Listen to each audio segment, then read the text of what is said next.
Stop me if this sounds familiar. You're about to speak up in a meeting, and suddenly your brain replays every time you said something stupid. You're about to post your work online, and your brain shows you a highlight reel of every past failure. You're about to take a risk, and your brain whispers, "Remember what happened last time?" Here's what nobody tells you.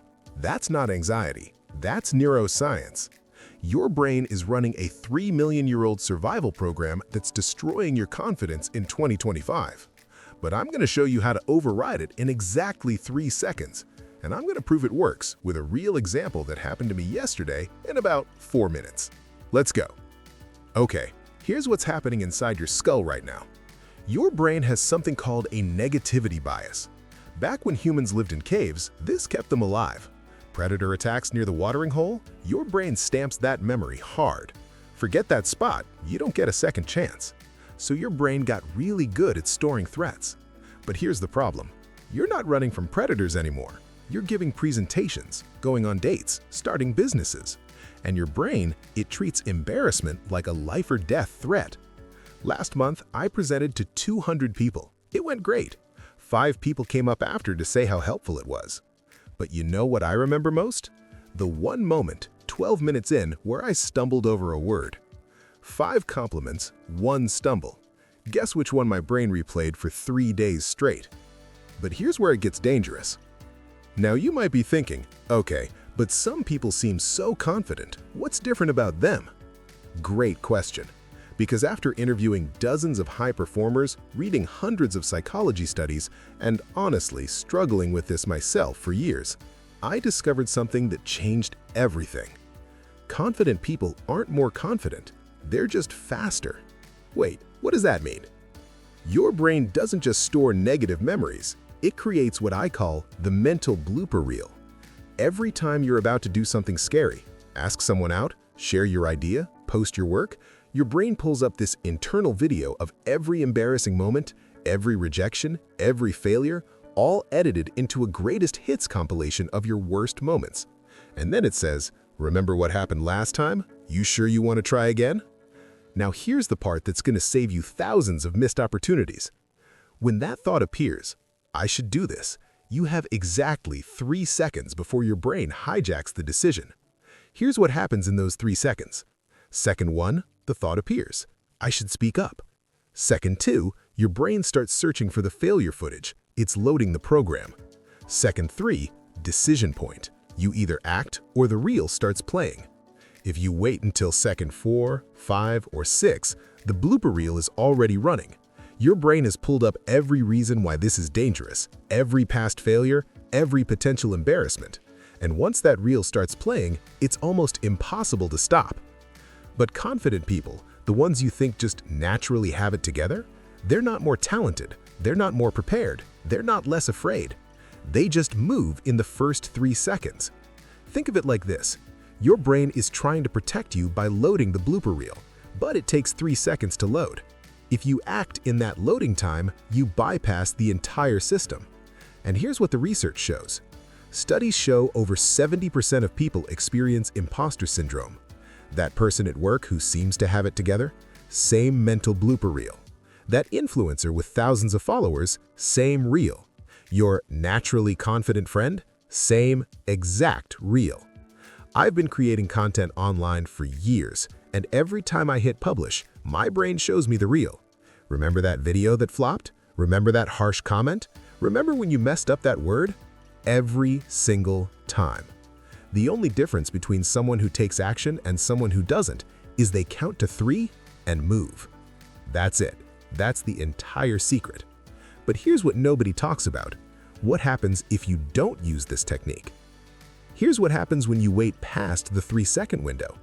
You stare at your phone for 10 minutes before sending that text. By the time you send it, the moment's passed. You rehearse what you'll say in the meeting for so long that someone else shares your idea first. You wait 6 months to post your work. Someone with half your skill posts theirs in 3 seconds and builds the audience you wanted. Here's the brutal truth. Every opportunity has a 3-second window. After that, someone faster already took it. I learned this the hard way yesterday. Yesterday, I stared at an email draft to a potential collaborator for 15 minutes. My brain was running the failure footage. What if they think you're not good enough? What if they say no? What if... Then I remembered. 3 seconds. 3, 2, 1, sent. They responded in 20 minutes. We're working together next month. Now, watch me use it again right now. I'm about to ask you to subscribe to this channel, and honestly, my brain's running the blooper reel right now. What if they think you're being pushy? What if no one subscribes? What if people just skip this part? But here's the move. 3, 2, 1. If this changed how you think about confidence, hit that subscribe button. I break down psychology like this every week that actually helps you take action. Did you see that? The thought appeared. I had 3 seconds before my brain could load the fear. I counted. I moved. That's the technique. And here's what I've noticed after using this for years. Your brain literally can't load the fear fast enough if you move in those first 3 seconds. The amygdala, that's your brain's fear center, takes time to fully activate. If you act before it fires, you bypass the entire fear response. You're not eliminating fear, you're just moving faster than it. Now here's how to practice this starting today. Step 1. Notice when the thought appears, I should do this thing. Step 2. Recognize you have 3 seconds. Your brain is loading the fear program. You're in the loading screen.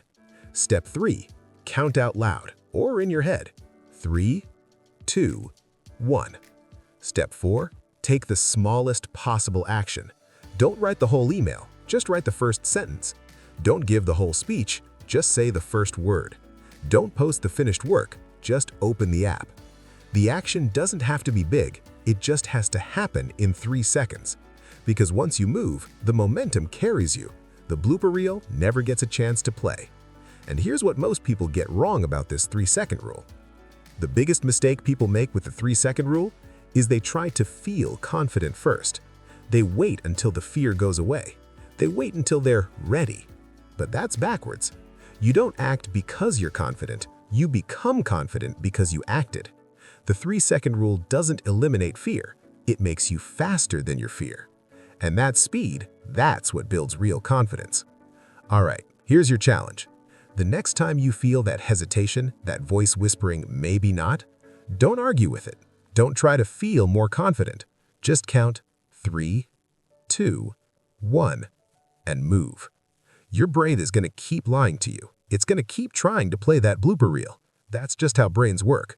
But now you know the trick. You've got 3 seconds. If this changed how you think about confidence, smash that subscribe button. I break down the psychology behind why we do what we do every single week. And here's the important part. Drop a comment right now, and I mean right now, using the 3-second rule, telling me what's one thing you're going to use the 3-second rule on today. Don't think about it. 3, 2, 1, comment. Remember, your brain lies. Count to 3. Act anyway.